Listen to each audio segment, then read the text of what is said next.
Me? I've always loved porters. Through freezing rain and biting wind, across rivers, mountains, and endless deserts, they come to deliver something priceless. A glimpse of a life I've never known. They're my window, my sole connection to the outside world. And I know they'll be back again, today. The Death Stranding caused more than just one rift across the Earth. It connected the worlds of the living and the dead. Connections between people were severed. Timefall made it too dangerous for people to leave their homes or live outside of specialized cities dotted across the landscape. Bonds between nations, too, were cut, with no means of travel across the Atlantic or Pacific Oceans. Slowly, the United States came back together through the efforts of one man and his bridge baby, Sam Porter Bridges. After linking the United Cities of America to the chiral network, he vanished, along with his BB. Now, 11 months later, he's living happily on the Mexican border and raising Lou, having long outgrown the BB pod. Fragile, now part of a civilian organization called Drawbridge, finds Sam and asks him to go back out there and connect more people. First Mexico, then Australia by way of the newly appeared Plate Gate that facilitates instantaneous travel between the two continents. Over the course of the journey, Sam's connections will be tested, some even broken, but one thing will always remain true: death can't tear us apart. I'm Ron Burke, Editor-in-Chief for Gamingtrend.com, bringing this review to life for David Flynn and Cassie Peterson, and this is our review for Death Stranding 2, On the Beach.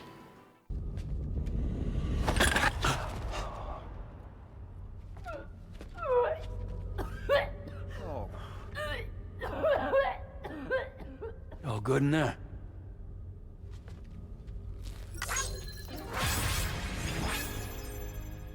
2019's Death Stranding remains one of my favorite gaming experiences ever. It was a game that had both a massive budget and very clear artistic intent, feeling like every person who worked on it put their whole selves into the title. It was also a very weird game, quite literally being something of a walking simulator where you watch lengthy cutscenes between legs of your journey across North America. In other words, it's my kind of game. I love navigating precarious terrain while carrying fragile packages between preppers and avoiding ghostly apparitions who could easily kill me. You know, just mailman things. Death Stranding 2 On the Beach builds on the foundations the original game set, and in a lot of ways feels like a massive expansion on that title rather than an entirely new game. You start off with just the basics, but you're quickly given all of your tools from the first game, so this sequel can just start introducing its own things.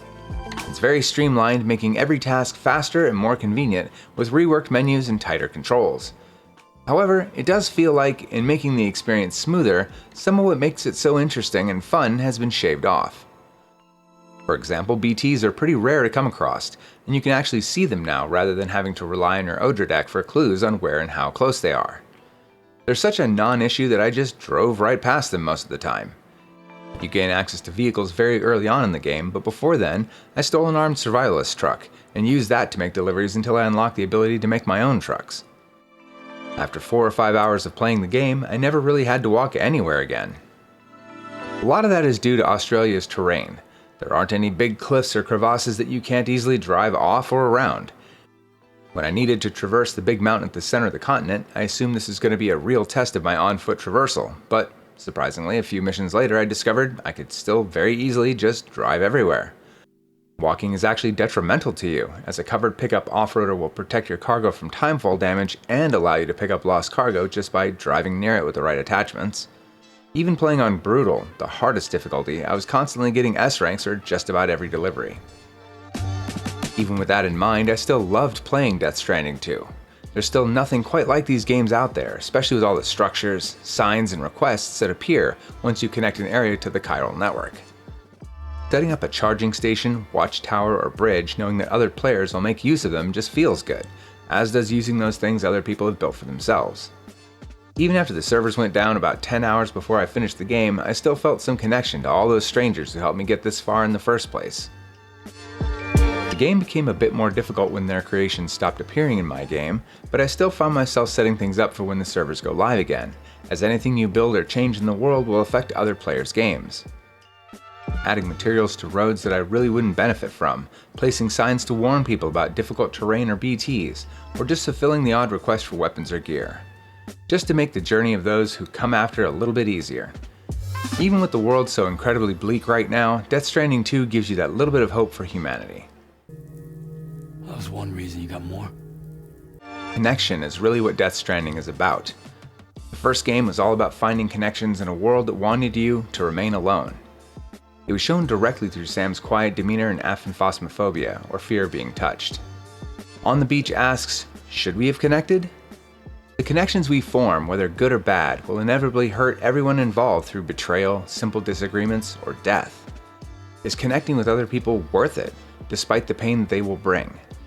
You can probably guess the game's answers in the affirmative, but it still has a lot to say about that theme, especially about how those connections remain even after they appear to be severed. It's far from a universal experience, but I certainly felt that theme in the servers being shut down before the game's launch. If you play Death Stranding 2 and connect to the internet at any point, you'll leave some sort of mark on the world, and it will in turn affect another person somewhere in the real world, who will go on to leave their own legacy. Even if their creations are destroyed by timefall, their presence will always remain through the people and creations that come after them. Even your footsteps through the wilderness could create a path that will eventually become a road well traveled. Hello, Sam. My name is Charlie. The story and gameplay work together here in a beautiful way, even when the former becomes delightfully silly and a bit difficult to follow. Shockingly, I felt Death Stranding 2's plot was far more grounded than the first, at least until the final few hours when the hour-and-a-half long cutscenes start kicking in. This game may be the most Hideo Kojima has ever Hideo Kojima'd when you get to that point, including some strange plot revelations that don't really fit with the messaging, but before then it's actually pretty reserved. The game absolutely requires context from the original though, and the new Corpus Glossary merely serves as a reference, a refresher if you really need it. Death Stranding 2 is more focused on its characters and how they feel rather than, say, a cyborg ninja making baby noises while it fights a man with a guitar gun. Even if not much happens, I grew to really love the characters that joined Sam aboard the DHV Magellan. Rainey, Tarman, Tomorrow, Fragile, Hartman, and even Charlie all felt like family by the end of the game. Dollman especially was Sam's partner in crime, his BFF, as he accompanies you throughout the entire game, offering advice, helping scout out locations, or even just being a fun guy to talk to. There's even something very special you can see if you play his favorite song for him using the music player. Speaking of, there's quite a bit of licensed music in Death Stranding 2, way more than the original. After hearing these during certain legs of your journey, they'll become playable in-game whenever you like, so long as you're connected to the chiral network. These songs really help to instill certain feelings in the player. For example, when my favorite song of the track list, Indigo by Magnolian, plays, it feels like you're just going for a drive or a walk on a nice sunny day. It reinforces that feeling that you have it all together in this moment, that reconnecting Australia will be a breeze. I did find that a lot of the songs didn't get a chance to play in full, with some of them coming in literally a few feet from my destination, but most of them do the job of establishing mood very well. The original tracks, though they are few and far between, are also stellar when they do come up. The track you'll probably hear the most is the one for combat, as there is quite a bit over the course of your journey. There are pseudo-dream sequences similar to those in the first game, yes, but there are still quite a few armed survivalists and BTs to battle across Australia. You can try and stealth your way through some of these sections, or just drive past if you don't need anything within their zones, but you'll still find yourself engaging more often than not. Thankfully, you have a ton of weapons and gadgets at your disposal to help, like a tranquilizer sniper rifle, assault rifles, multiple types of grenades, machine guns, and even melee options like electrified gloves, swords, and staves.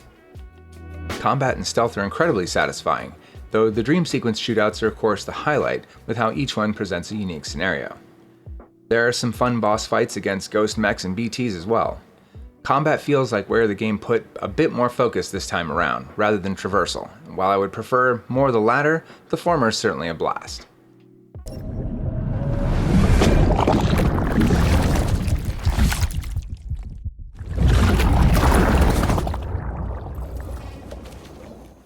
With all this in mind, Gamingtrend gives Death Stranding 2 on the Beach a score of 90 out of 100, saying, Death Stranding 2 on the Beach is one of those rare moments when a game takes itself seriously as a work of art. It's beautiful, touching, joyful, and tragic, all at once. While you'll be spending most of its runtime just driving trucks around instead of contending with the terrain, it's still incredibly fun to play and witness its very human story unfold. I'm Ron Burke, editor-in-chief for Gamingtrend.com, saying thanks for listening to our review. If you enjoyed it, well, I think you probably know how YouTube works by this point. Big thanks to David and Cassie for writing this review. Stay safe out there, folks. Watch out for BTs, and we'll see you again real soon.